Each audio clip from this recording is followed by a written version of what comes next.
The story of the man who asked for paradise with a simple dua is a profound example of sincerity and the mercy of Allah.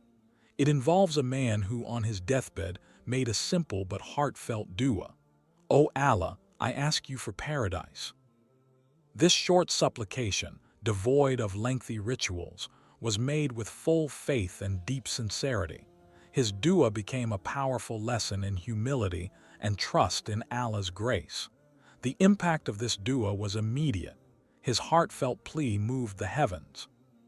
Allah accepted his supplication, showing that it's not about the length or complexity of our prayers, but the purity of our heart and the sincerity behind them.